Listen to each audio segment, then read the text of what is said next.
1941년 12월 7일 그날이 주일날이었습니다. 일본군 비행기 353대가 진주만을 향해서 벌떼처럼 돌진해 왔습니다. 그런데 그날 미국 장교나 사병들은 토요일 날 주말부터 술 파티를 벌였습니다. 주말에 정신이 해이해졌고 마음의 무장이 해제가 되었습니다. 진주만 공격 1시간 전에 병사가 레이더망에 걸린 새까맣게 날아오는 그 물체를 급히 장교에게 보고를 했습니다. 그런데 이 장교는 어제 너무 취한 술 때문에 정신을 못 차리고 걱정하지 마라. 그거는 우리 군대의 비행기들이니까 걱정하지 말라고 무시해버리고 그냥 잠이 들었습니다. 1시간 후에 엄청난 비극이 일어났습니다. 일본군 353대의 비행기가 진주만을 공격을 했습니다. 그때에 여러분 미군 3천여 명이 한순간에 싸워보지도 못하고 다 수장이 되었고 177대의 항공기가 파괴가 되고 미국은 지금까지도 가장 미국의 자존심을 잃은 날이 그날로 기억하고 있습니다. 여러분 정신무장이 흐트러지고 잠이 들었던 그 주말에 바로 공격을 당했기 때문이라는 거예요. 그렇습니다. 우리의 영적 생활, 신앙생활도 똑같습니다. 영적으로 정신을 차리고 우리가 잠에서 깨어 있어야 합니다. 잠든 사이에 원수마귀가 들어와서 우리의 영과 육을 공격하고 파괴합니다. 그래서 우리 신앙인은 파수꾼입니다. 파수꾼이란 말은 정신을 차리고 깨어 지키는 자를 파수꾼이라고 합니다. 그리스도인은 적어도 3가지 파수꾼이 되어야 합니다. 하나는 내 나라, 내 민족의 파수꾼 역할을 해야 되는 거예요. 지금 북한에서는 핵 개발로 혈안이 되어서 언제든지 버튼 한 번 누르면 상상할 수 없는 민족의 불행이 다가옵니다. 그럼에도 불구하고 더 무서운 것은 지금 우리는 안보 불감증에 빠져서 무감각해요. 이게 남의 나라 이야기처럼 들려옵니다. 요즘 사드 배치를 가지고 나라가 혼란합니다. 그러나 이것은 정치 문제나 경제 문제가 아닙니다. 북한의 핵으로부터 내 나라의 안보를 위해 방어해야 할 생존에 관계된 안보 문제예요. 우리를 미국이, 일본이, 중국이 지켜주지 않습니다. 이럴 때 우리 국민이 하나가 돼야 돼요. 우리는 우리 민족이 우리를 지켜야 하는 거예요. 우리는 민족의 파수꾼이 그리스도인이에요. 또 하나는 가정의 파수꾼이 돼야 됩니다. 여러분 지금 가정의 붕괴는 상상을 초월합니다. 요즘 끔찍한 살인들 또는 끔찍한 사건들이 이 가정 붕괴에서 거의 일어나고 있다는 거예요. 가정이 걷잡을 수 없이 무너져가고 있습니다. 가정을 지켜야 할 의무가 있어요. 또 하나는 신앙의 파수꾼이 되어야 합니다. 지금 나는 영적인 잠을 자고 있지 않는가? 신앙에 잠이 들어있지 않는가? 기도에 깨어있지는 못하지 않는가? 자신을 돌아보는 점검이 필요한 때입니다. 성도는 자기를 지키고 가정을 지키고 교회를 지키고 민족을 지키는 이런 영적 파수꾼들이라는 것을 잊지 말아야 됩니다. 오늘 주님의 말씀도 사람들이 잘 때에 원수가 와서 가라지를 덧뿌리고 갔다고 하시면서 이 원수가 누구냐? 원수 마귀 사탄이라는 거예요. 오늘 본문에 주님은 가라지 비유를 통해서 천국을 이렇게 소개합니다. 오늘 이 비유를 통해서 원수마귀의 정체가 무엇인가를 알려주면서 사람들이 잘 때에 원수가 곡식 가운데 가라지를 덧뿌리고 갔다. 사람들이 잘 때에 원수가 와서 가라지를 덧뿌리고 갔다. 여러분, 이 가라지가 이게 뭔가니 독보리라는 뜻이에요. 독보리. 이건 팔레스타인 지역에서 많이 서식을 합니다. 이 독이 들어서 먹으면은 구토를 하고 설사를 하고 심지어는 생명까지 잃게 되는 아주 무서운 독성을 지닌 보리가 독보리인 이 가라지예요. 주인들에게 종들이 와서 보고를 합니다. 주인, 지금 곡식 가운데 누가 와서 가라지를 뿌렸습니다. 이걸 뽑아버리니까. 그러니까 주인이 뽑지 마라. 왜 뽑지 말라고 하느냐? 이 가라지를 뽑다가 혹시라도 곡식이 다칠까봐, 곡식까지 뽑힐까봐 뽑지 말아라. 그리고 언제까지? 추수 때가 될 때에 먼저 가라지를 뽑아가지고 그걸 불에 태우겠다.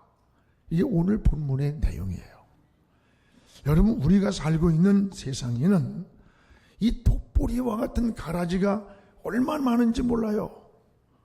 주님은 우리를 괴롭히고 고통을 주는 이런 가라지와 같은 존재들을 왜 그냥 놔두고 계시는지, 때로는 우리를 괴롭히는 가라지들, 우리 앞에 장애물을 놓고 태클을 걸고 넘어지게 하고 하는 이런 많은 가라지가 우리의 인생 앞에 많아요. 왜 이걸 그냥 내버려 두고 있을까? 오늘 그 이유를 알려주는 거예요. 주님은 그냥 싹 뽑아버리고 싶은 거예요. 제 성질 같아도 그냥 싹 뽑아버렸지. 그런데 문제는 곡식이 다칠까봐 추수 때까지 기다리고 계신다는 거예요. 그러면 우리가 해야 할 역할을 뭔가, 여러분, 먼저 원수가 가라지를 뿌리지 못하게 따라합시다. 깨어 있어야 한다. 여러분, 우리가 해야 할 역할은 이 원수들이 가라지를 뿌리지 못하게 깨어 있는 것이 우리가 해야 할 역할이에요. 우리 25절을 같이 읽어보겠습니다.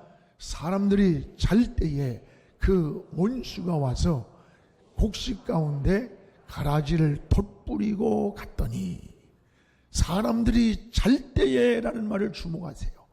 사람들이 잘 때에, 잠이 들었을 때에 바로 그 틈새에 원수가 와서 곡식 가운데 가라지를 덧뿌리고 갔다는 거예요.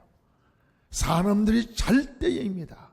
잠이 든 틈을 이용해서 원수가 침투에 들어왔습니다. 원수가 가라지를 뿌린 시간도 사람들이 잠든 사이라고 하는 사실입니다. 여러분, 잠이 들었다는 말은 자기 관리가 무너진 상태를 말하는 거예요. 관리가. 보초가 잠이 들면 그 성 안에 있는 사람들이 다 위험을 당하게 됩니다. 지금 우리는 정신을 차리고 깨어서 이 파수꾼의 역할을 잘해야 합니다. 이런 말이 있습니다. 육체가 잠이 들면 영토가 이게 물질을 도적을 맞고, 사상이 잠이 들면 영토를 빼앗기고, 우리의 신앙이 잠이 들면 영혼이 도적맞는다라는 말이 있어요. 맞아요. 영적으로 깨어있지 못하고 잠든 사이 원수마귀가 도적처럼 들어와서 우리의 영과 육을 공격하고 있다는 것을 우리가 잘 깨닫기를 축복합니다. 성경에 이게 잠들었다가 실패한 사람들이 많이 소개됩니다. 사울은 전쟁 중에 잠이 들었다가 축복의 물병을 적에게 빼앗기고 말았어요. 삼손은 들릴라의 품에서 잠이 들었다가 두 눈을 잃고 말았습니다. 제자들도 깨어 있어야 할 시간에 잠이 들었다가 주님을 배반하고 말았습니다. 여러분, 유두고는 잠이 들었다가 그 시간에 창가에서 떨어지고 말았습니다. 예수님의 비유 가운데 오늘 잠든 사이입니다. 잠든 사이. 사람들이 잠든 사이에 원수 마귀가 곡식 가운데 가라지를 뿌리고 갔다는 거예요. 우리는 어떻게 해야 됩니까? 그러므로 깨어있으라. 그러므로 깨어있으라는 거예요. 기드온의 300명 용사를 뽑을 때 많은 사람들이 전쟁에 싸우겠다고 지원을 했어요. 그러나 다 곤란했습니다. 여러분, 정신과 마음이 깨어있는 자들 300명만 뽑았던 거예요. 오늘 깨어있는 자, 오늘 우리의 역할은 지금 뭐냐? 깨어있는 역할이 우리가 해야 할 역할이에요. 지금 여러분은 영적으로 깨어있는 겁니까? 파수꾼이 잠든다면 원수 마귀가 즉시 찾아와서 우리 인생을 파괴시키는 거예요. 우리는 영적으로 뭐가 깨어있어야 되는 겁니까? 여러분, 기도가 깨어있어야 돼요. 기도 생활에 잠이 들지 않았습니까?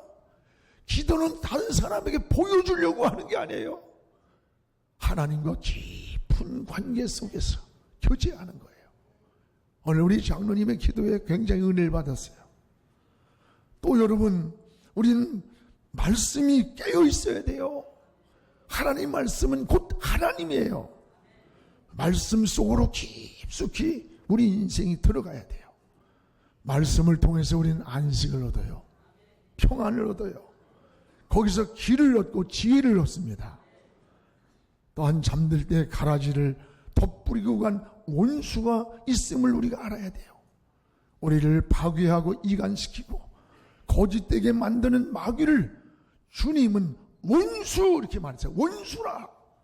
그게 우리의 원수라는 말은 우리의 적이다 이런 뜻이에요. 적을 알아야 적을 이기는 거예요.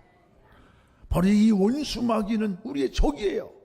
이 원수 마귀는 5가지 속성을 가지고 있어요. 하나는 마귀의 정체는 따라요. 파괴자다. 파괴자입니다.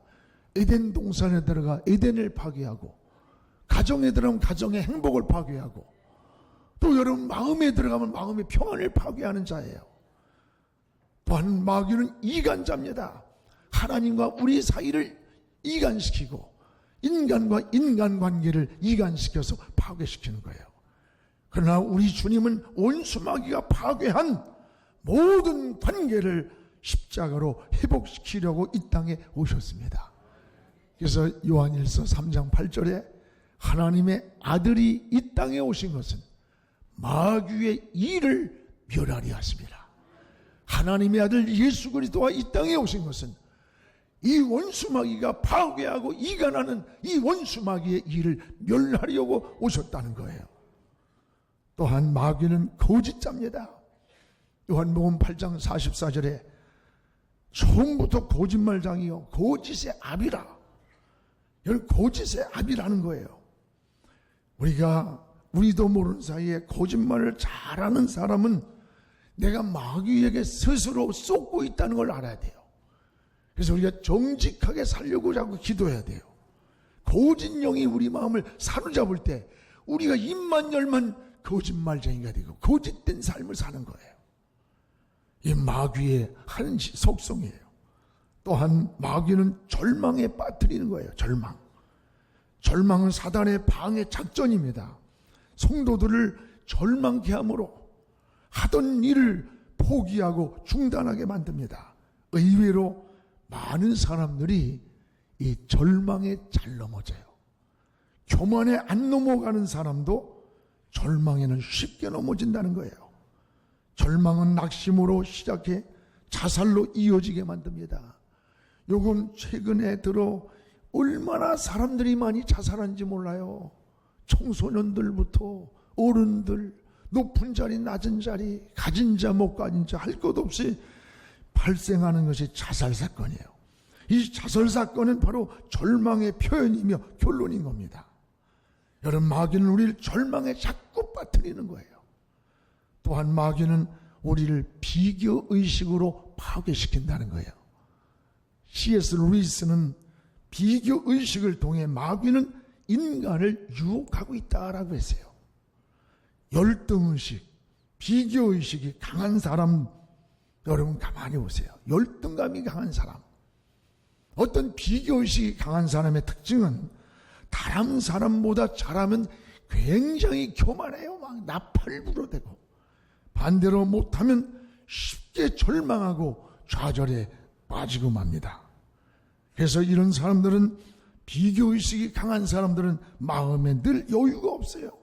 시기심, 질투심, 탐욕, 이런 것들이 너무 마음에 많아.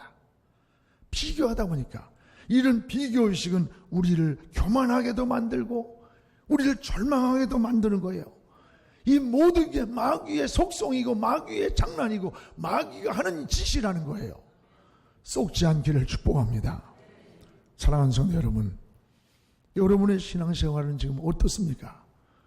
지금 영적인 잠에서 나는 깨어 있는지, 신앙에 잠에 들지 않았는지, 기도는 깨어 있는지 늘 우리 자신을 살펴보는 게 믿음이요 신앙이요 지혜입니다. 성도는 자신을 지키고 가정을 지키고 교회를 지키고 나라를 지키는 파수꾼들임을 기억하기를 주님의 이름으로 축복을 합니다. 또 하나, 이 주인은 추수 때까지 참으시는 하나님의 사랑을 보여주는 거예요. 오늘 본문의 말씀은 추수 때까지 괴롭고 고통스럽지만 가라지를 뽑지 않고 참고 기다리시는 하나님의 사랑이에요. 가라지를 왜 뽑지 않는지 그 이유를 주인이 말씀하고 있습니다. 29절을 우리 같이 읽어보겠습니다. 주인이 이르되 가만두라. 가라지를 뽑다가 곡식까지 뽑을까 염려하노라. 주인이 하나님을 가만둬라. 가라지를 뽑다가 곡식이 다칠까, 곡식까지 뽑힐까 염려가 된다. 주님은 당장 가라지를 뽑아버리고 싶었지만 곡식을 보호하기 위해서 가라지를 뽑지 않았습니다. 이 가라지의 특성은 뿌리가 아주 강해서 이걸 뽑다가 곡식까지 함께 뽑히기 때문에 그래요. 그래서 마음에서는 당장 뽑아버리고 싶고, 원치 않으나 곡식과 함께 가라지도 자라고 있다고 하는 것을 우리가 알아야 돼요. 이 가라지를 뽑지 않는 이유는 다른 게 아니에요. 곡식을 보호하기 위한 그 주인의 사랑이에요. 곡식에 대한 애착. 이 주인이 곡식을 얼마나 아끼고 사랑하는가를 보여주는 겁니다. 혹시라도 이 가라지를 제거하다가 곡식이 다칠세라, 곡식이 뽑혀질까봐 가라지를 괴롭지만 놔두고 있다는 거예요. 여기서 여러분, 하나님이 나를 얼마나 사랑하고 있는가를 알 수 있어요. 이 곡식이 뭐예요? 바로 우리들이에요. 성도들이에요. 우리는 때때로 가라지 때문에 괴로워하고 낙심할 때가 얼마나 많아요. 왜 하나님 기도하는데 이런 장애물이, 이런 가라지가, 이런 고통이 왜 나에게 있어야 됩니까? 빨리 제거해 주세요. 그러나 하나님은 우리의 모습, 우리의 현재와 미래까지도 다 알고 계시는 거예요. 이 가라지를 당장 뽑아버리고 싶지만 혹시라도 곡식이 다칠세라, 곡식을 사랑하고 아끼기 때문에 그 괴로움을 참고 가라지를 뽑지 않고 기다리고 있다는 거예요. 오늘 여러분, 이 곡식은 바로 성도들이에요. 하나님이 성도를 얼마나 사랑하는가를 우리에게 보여주는 거예요. 아들을 십자가에 내어주기까지 사랑하셨다 그랬어요. 아들을 십자가에 내어주기까지 사랑을 했다. 아들을 주신 분이 다른 그 어느 것들을 주시지 않겠어요? 여기 로마서 8장 32절에 우리 같이 읽어봅시다. 자기 아들을 아끼지 아니하시고 우리 모든 사람을 위하여 내주신 이가 어찌 그 아들과 함께 모든 것을 우리에게 주시지 않겠느냐. 아들을 십자가에 내어준 그 하나님의 사랑이 더 우리에게 아낄 게 뭐가 있겠느냐는 거죠. 여러분, 나를 주님의 피값으로 사주신 거 아니에요. 여러분, 주님의 피값이 얼마나 되겠습니까? 우주로도 비교할 수가 없어요. 여러분이 그렇게 소중하고 가치가 있는 존재라는 것을 알아야 돼요. 예수님의 핏값으로 나를 사주셨어요. 그 핏값이 얼마인 줄 알아요? 우주로도 계산이 안 돼. 여러분이 그렇게 소중한 존재라는 거예요. 그러므로 낙심과 절망 이전에 여러분의 존재를 확인해야 돼요. 그리고 감사한 마음으로 삶을 용기 있게 살아야 됩니다. 내가 하나님께 그렇게 소중한 존재이기 때문입니다. 여러분, 때로는 가라지 때문에 괴로울 때, 힘들 때, 우리의 형편과 처지가 어렵다고 낙심하지 마십시오. 여러분, 전능하신 하나님이 여러분과 항상 동행하고 계시는 거예요. 힘들고 어려워도 나 혼자가 아니에요. 참고 기다리시는 하나님이 함께하고 있음을 깨닫기를 바랍니다. 용기와 희망으로 힘차게 살아가는 그런 하나님의 자녀들이 되기를 주님의 이름으로 축복을 합니다. 또 하나, 참고 기다리신 주님은 이제 추수 때 가라지를 먼저 뽑아서 불에 싹 태워버리겠다는 거예요. 여기 30절을 우리 읽어보겠습니다. 다 같이 읽어봅시다. 둘 다 추수 때까지 함께 자라게 두라. 추수 때에 내가 추수꾼들에게 말하기를 가라지를 먼저 거두어 불사르게 단으로 묶고 곡식은 모아 내 곡간에 넣으라 하니라. 여기 보니까 반드시 추수 때가 있다는 거예요. 우리는 추수 때까지 기다려야 합니다. 추수 때가 있습니다. 이때 먼저 가라지를 불에 태워버리겠다는 거예요. 처음에는 이 곡식과 가라지가 구분이 안 돼요. 자랄 때는. 그러나 추수 때가 되면 분명하게 가라지와 곡식이 드러나게 돼요. 지금은 믿는 사람이나 안 믿는 사람이나 다 똑같아 보여요. 그러나 추수 때가 되면 알곡과 쭉정이가 분명하게 다 드러나는 거예요. 이 추수 때가 언제입니까? 추수 때란 최후의 심판을 상징하는 거예요. 종말의 때를 말하는 거예요. 인생에도 반드시 끝날이 있습니다. 세상에도 반드시 종말의 시간이 옵니다. 지금 이때가 성경이 말하는 세상 끝이 심히 가까이 오기 전에 징조들이 많이 나타나고 있는 때가 지금이 아닌가 우리가 깨달아야 돼요. 지구의 이상 기온들로 인해서 북극의 빙하가 녹아내리고 있답니다. 지금 지구는 점점 물에 가라앉고 있다는 거예요. 추워야 할 때 더위가 오고 더워야 할 때 추위가 와서 농산물과 바다의 고기가 떼죽음을 하는 생명체의 재앙을 만났습니다. 또 너무 가물어서 다 죽어가는가 하면 한쪽에서는 홍수로 수천 명의 인명피해가 일어나고 있습니다. 막을 수 없는 기후의 이변이라는 거예요. 뿐만 아니라 세계 각처에서 끊임없이 일어나는 지진들입니다. 그뿐만이 아니라 신앙적으로도 마찬가지예요. 666수로 성경에 나와 있는 이런 일들이 세계를 하나로 통합시키겠다는 베리친 문제, 또는 말할 수 없이 나타나는 이단들, 가정의 공동체를 파괴하는 동성애를 지지하는 일들, 이게 세계 각처에 일어나고 있는 일들이에요. 하나님이 주신 이 창조 질서를 그냥 송두리째 무너뜨리려고 하는 아주 무서운 일들이에요. 이런 모습들이 추수 때가 되면 드러나는 가라지와 같다는 거예요. 추수 때가 되면. 지금은 가라지가 곡식을 해치고 있는 때예요. 그러나 염려하지 마십시오. 반드시 추수하는 날이 옵니다. 추수 때가 반드시 있습니다. 그날이 바로 주님이 다시 이 땅에 재림하는 때를 말합니다.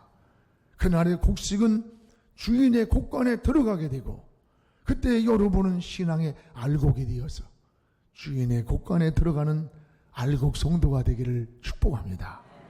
사랑하는 성도 여러분, 가라지를 뿌리려고 원수 마귀는 오늘도 우는 사자같이 삼킬자를 찾고 있어요. 사람들이 잠들 때입니다. 잠들 때. 그렇다면 우리가 해야 할 역할은 뭡니까? 깨어 있는 거예요. 잠들 때 깨어 있는 거예요. 여러분이 영적으로 잠들고 있는 동안에 가라지를 덧뿌리고 가는 거예요. 이 가라지는 한 번 뿌리면 추수 때까지 고통과 괴로움을 당해야 되는 거예요. 이 가라지는 우리 마음에서도 자라고, 여러분의 가정에서도 자라고, 교회에서도 자라고, 사회에서도 끊임없이 자라고 있음을 알아야 돼요. 그런데 이것이 우연히 생기는 것이 아닙니다.